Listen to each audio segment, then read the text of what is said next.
Bienvenue sur Médian TV, bienvenue dans Africa Chic, heureuse de vous retrouver pour cette nouvelle émission. Cette semaine, on parlera mannequinat, un secteur d'activité qui en fait rêver plus d'un. Selon certains professionnels du milieu, pour y intégrer, il faut avoir une démarche, une allure et un style inouï. Pourtant, devenir mannequin paraît souvent inaccessible. Pour tout savoir sur le monde du mannequinat, surtout ici en Côte d'Ivoire, nous avons invité un mannequin qui est avec nous sur le plateau, Yona Danhoré, étudiante en journalisme et mannequin. Merci d'avoir répondu à notre invitation. Merci. Vous allez bien? Oui, ça va bien. Ça se passe bien entre le journalisme et le mannequinat? Ouais, ça va. Super. Alors, en quoi consiste le métier de mannequin?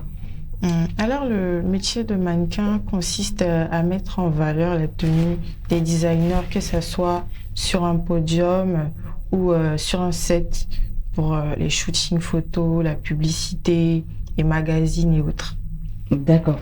Alors, comment on fait quand on est journaliste, étudiant en journaliste comme vous, pour intégrer donc ce domaine plus ou moins fermé, comme on le dit?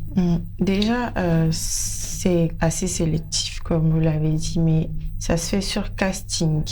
Voilà. Tu dois soit intégrer une agence, soit te faire repérer par un designer, chose qui a été mon cas. D'accord. Et ça se passait comment avec vous? J'étais sortie avec une amie et on a pris des photos. Et le soir, quand je suis rentrée à la maison, elle m'a écrit me disant qu'il y a un designer qu'elle connaît qui aimerait me voir. Et donc, le week-end, je suis allée et il m'a dit « J'aime beaucoup ton profil, j'aimerais que tu poses pour moi. » Et c'est de là que tout a commencé. Et aujourd'hui, vous êtes mannequin. D'accord. Et depuis combien de temps vous évoluez donc dans ce secteur d'activité? Depuis 2017. Mais j'ai démarré en professionnel vraiment en 2021. D'accord. Donc, par le biais d'une amie, vous êtes repéré par un designer. Après cela, est-ce que vous avez suivi une formation particulière dans une agence? Oui, dans une agence, j'ai suivi une formation permettant de modifier, on va dire, enjoliver l'allure, me donner un look, me donner voilà, un style particulier, quoi, pour que lors des castings, on me prenne forcément. Pour me donner les chances. Voilà, pour le dire de manière simple. Mais est-ce qu'avant cela, est-ce que vous saviez marcher sur sur l'été, avec des chaussures adéquates, comme on le voit, hein? Non. Dans les débuts, c'était pas du tout ça. Ça fait que pendant la formation, même on me disait non, tu fais ça, c'est pas bien, fais ça, reprends. J'ai dû vraiment travailler. Ça demande vraiment du travail, de la persévérance surtout. Et la formation, elle a duré combien de temps? La formation dure 6 mois. Et c'est sanctionné par un diplôme, un certificat, c'est quoi? Oui, un certificat, normalement.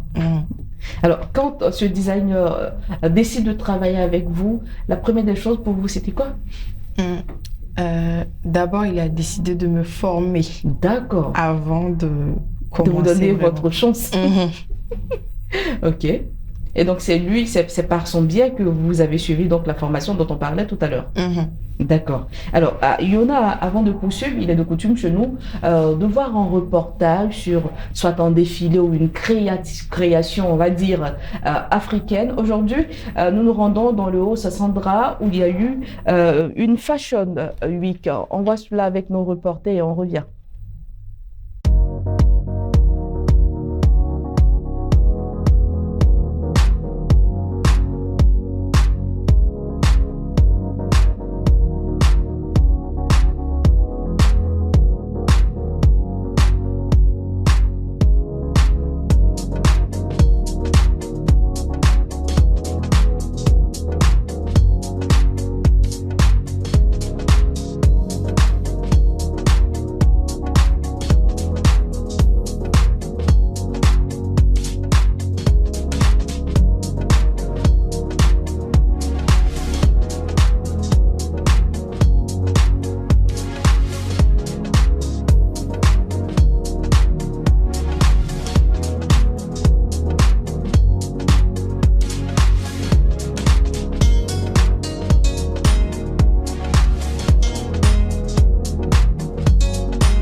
Voilà, merci donc à Hippolyte Dié et Ange Wilfried Gouet pour ces images du défilé de la Fashion Week de duo Sassandra. On poursuit donc avec notre invité Yona Dianhoré.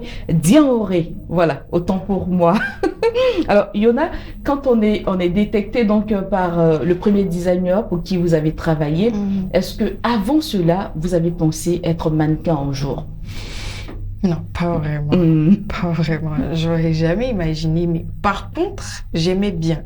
J'aimais bien le domaine et tout. J'aimais regarder les défilés internationaux. Ça me plaisait bien, mais j'ai jamais pensé devenir mannequin comme ça. C'était pas vraiment dans mes plans. Et vous vous retrouvez un jour être mannequin. Alors, il existe dans votre domaine de métier plusieurs types de mannequinat. Je suppose que vous les connaissez.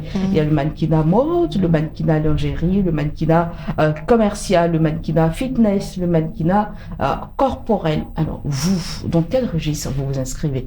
Je suis plus dans le mannequinat mode. Pourquoi? Déjà parce que je m'y sens à l'aise, c'est plus ma zone de confort, on va dire. Prise de mesure, ça me plaît vraiment, je m'y sens bien. Quand je marche, je me sens assez libre en fait, on va dire ça comme ça. Est-ce que les autres domaines vous intéressent? C'est des domaines envisageables, mais pour le moment, je suis bien où je suis actuellement. Alors, nous, ce qu'on voit quand on est à un défilé, par exemple, on voit des mannequins qui défilent dans des tenues, mais en réalité, comment ça se passe? Est-ce que ces vêtements sont déjà conçus, déposés, ou est-ce que vous venez pour des prises de mesure, comme vous l'avez dit tout à l'heure? On veut mieux comprendre ce domaine-là. Ok. Donc, il y a un standard de taille de mannequin. Donc, soit les designers vous appellent pour faire du sur-mesure, ou ils ont déjà fait les tenues en fonction du standard de taille réglementé à l'international ou en Côte d'Ivoire. Voilà. Donc, c'est plus en fonction de ça qu'on travaille. C'est comme ça que ça se passe. D'accord. Alors, on va toujours rester dans les coulisses des défilés. Quand un designer vous appelle, comment ça se déroule avant le produit fini qu'on voit? On veut connaître les détails des coulisses, on va dire. D'accord. Déjà, il te contacte, il t'explique voilà, sa vision, comment ça va se passer. Il te demande si tu es d'accord. Voilà. Donc, si tu es d'accord, maintenant, il va te donner soit rendez-vous pour des essayages ou il va te dire, bon, ta taille, ça va, j'ai déjà ta tenue ici. Donc, on se donne rendez-vous le jour du défilé pour la répétition du show. Et dans les coulisses, c'est comment on va... Vous êtes maquillé, vous avez des boucles d'oreilles, des bijoux. Et oui. Niveau maquillage, c'est plus le designer qui dit ce qu'il veut pour ses tenues. Ou s'il y a plusieurs designers, on va aller sur un maquillage qui va aller avec toutes les tenues. Voilà. Maintenant, pour les cheveux, chacun vient avec son look. D'accord. Voilà. Chacun vient avec son look. Moi, je porte pas de perruque. Je suis avec mes cheveux là, comme ça. Très naturel. Et voilà.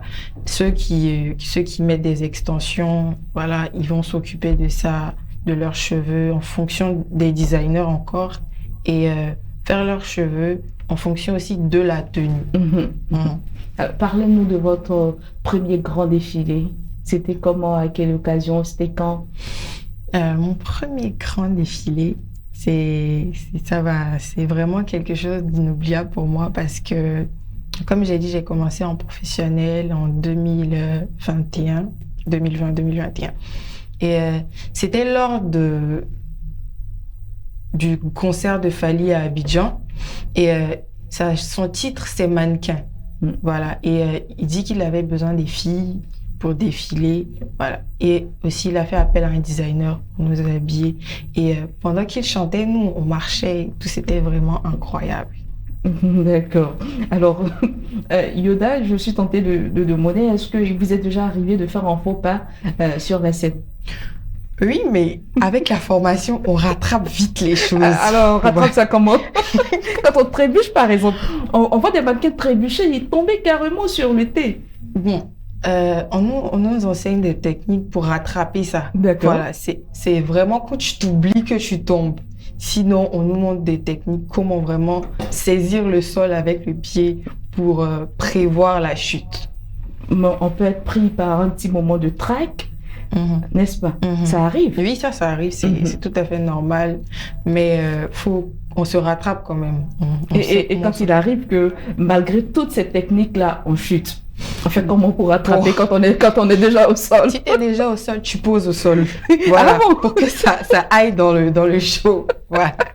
Attends, tu te retrouves là couché et tu essaies de... Voilà, tu poses au sol tranquille pour que ça soit assez naturel, pour pas que les gens Vous avez déjà vécu une situation pareille? Non, moi j'ai marché sur la traîne. D'accord. Voilà. Et ma paire, elle est sortie. Donc je suis restée là, j'ai posé. J'étais pas censée poser. Et dans les coulisses même, il y a mon responsable qui a dit, mais qu'est-ce que tu fais? Mais il y avait le monde là, eux, ils n'entendaient pas. Donc quand j'ai posé, ils ont vu la tenue et tout, ils ont commencé à applaudir. Pourtant, c'était pas censé arriver. D'accord. Donc j'ai posé et après, je me suis retournée, j'ai continué la marche et je suis entrée là. Et là, le responsable, il a été informé. Alors, pour qui vous avez déjà défilé? On a de grands noms ici en Côte d'Ivoire, surtout à Abidjan, Papa Pathéo, Gilles Touré, Sisson Moïse. Oui, j'ai déjà défilé pour Gilles Touré au Canex Weekend. Oui. Et aussi, j'ai défilé pour une jeune, mais très, très bien aussi, La Falaise Dion. Elle est très connue à l'international. Bien sûr. Et à l'extérieur aussi, j'ai défilé pour Emi Kasbit. C'est un designer nigérian très connu aussi à l'international. Il est vraiment bien. D'accord. Vous avez parlé de l'extérieur. Ça laisse entendre que, outre les thés ivoiriens, vous exportez hors de nos frontières. Non, je ne me suis pas encore exportée. C'est plus les designers qui se sont exportés à Abidjan lors du Canex Weekend. D'accord. Ouais.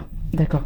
Alors, je veux bien qu'on regarde un de vos défilés et on revient.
Liona sur un thé. Donc, quel état d'esprit vous êtes quand vous abordez le thé? Déjà, je ne vous cache pas que malgré le fait que je sois, on va dire, un peu habituée, le premier pas, c'est avec le trac. Un peu de trac quand même. Mais après, quand je suis dans le bain, ça va, je me lâche, je me retrouve dans mon élément et les choses viennent naturellement. Et votre petite touche sur le thé, c'est quoi? C'est juste avec mon look parce que les gens ils sont pas trop habitués à voir ce genre de look là sur les thés et voilà, c'est plus mon look qui marque les gens la plupart du temps. D'accord. Alors Yona, quelles sont les exigences du mannequinat? Déjà il faut prendre soin de soi physiquement comme émotionnellement parce que il arrive à ce que lors d'un casting tu sois pas pris. Voilà. Et faut avoir le moral assez solide parce que ça fait mal. Tu vois, les autres, ils sont pris et toi, tu n'es pas. Évidemment. Voilà. Donc, il faut se remettre en cause, travailler davantage pour que la prochaine fois, ce soit différent. Et justement, comment réussir un casting? Réussir un casting, déjà, il y a une part qui est personnelle et une part qui vient du designer, de ce que le designer aimerait avoir. Voilà. Donc, soit tu corresponds à ce que le designer recherche, soit tu corresponds, mais tu n'as pas donné, pendant le casting, tu n'as pas donné ce que le designer recherche. C'est-à-dire la prestance qu'il recherche. Certes, tu as le look, voilà, mais tu n'as pas cette prestance-là qu'il recherche. Tu ne dégages pas cette énergie-là qu'il aimerait voir sur le thé. Et vous, comment vous faites pour dénicher les différents contrats pour les différents défilés?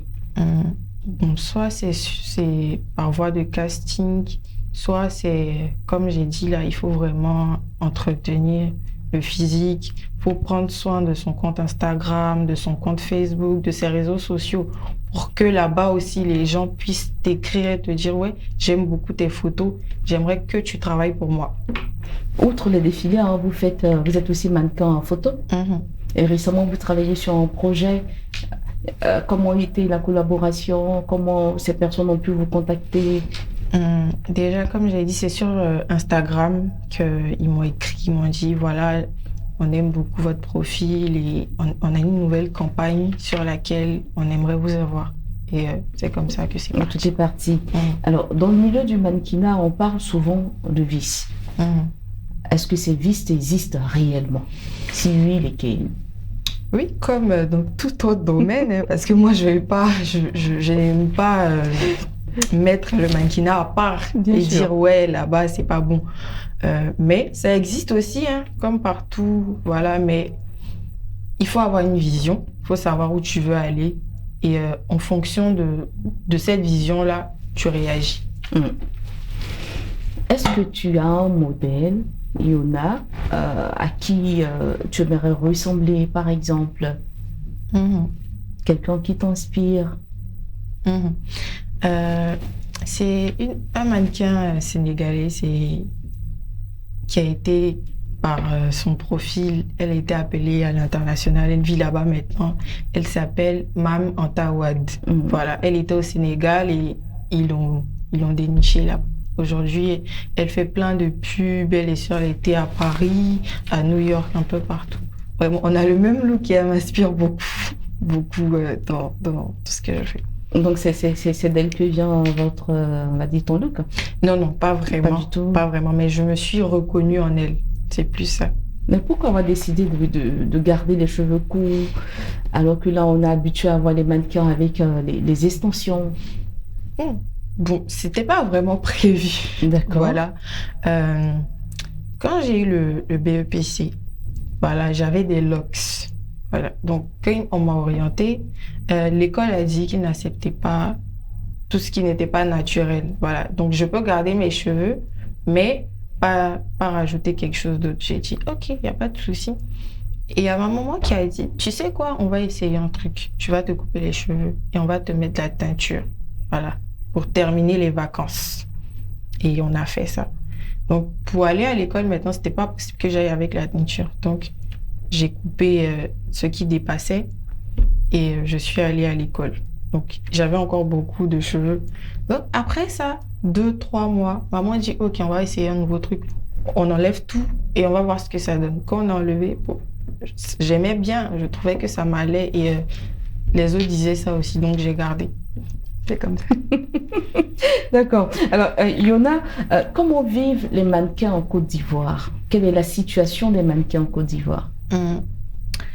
On ne va pas dire qu'on vit du mannequinat, surtout en Côte d'Ivoire, parce que c'est pas assez développé comme dans les pays occidentaux où tu peux dire oui, je vis du mannequinat. Mais je trouve qu'on est sur une bonne voie quand même parce que on est reconnu maintenant à l'international. Les gens de l'international nous appellent maintenant. Parce que j'ai des amis qui étaient à Abidjan ici, voilà, qui se sont fait dénicher par de très grandes agences françaises, américaines. Et voilà, donc il y a encore de l'espoir pour la mode quand même. Pour le mannequinat. Pour le mannequinat, oui. Aujourd'hui, on a un mannequin. Et quel changement cela a pu apporter donc, à ta vie? On va dire que les gens me remarquent plus qu'avant. Voilà. par rapport à la dernière campagne que j'ai faite là, avec Uniwax, les gens dans la rue maintenant, ils me croient, ah, c'est toi qui as fait la campagne pour Uniwax là? Ouais, j'aime beaucoup ton profil, j'aime beaucoup ce que tu fais, je te vois sur les réseaux, je t'apprécie beaucoup. Voilà, c'est ce changement-là qui a eu lieu dans ma vie. Est-ce que le mannequinat, quelque part, empiète sur tes études en journalisme ou dans le sens contraire? Non, pas vraiment. Du tout? Pas du tout, parce que le mannequinat, c'est les défilés de mode ou autres se font par saison ou carrément les week-ends. Donc, j'ai le temps d'aller à l'école. Ou si ça se fait en semaine, si je peux demander la permission à l'école, je le fais. Si c'est pas possible, voilà, je décide peut-être voilà, je m'arrange avec eux pour repousser. Si c'est pas possible, bah, je peux pas laisser les cours en fait. Est-ce qu'en Côte d'Ivoire, on vit du mannequinat? Pas vraiment. Pas vraiment. Comme je l'ai dit, pas vraiment. Actuellement, on est plus en développement niveau mannequinat. Donc, on ne vit pas vraiment de ça.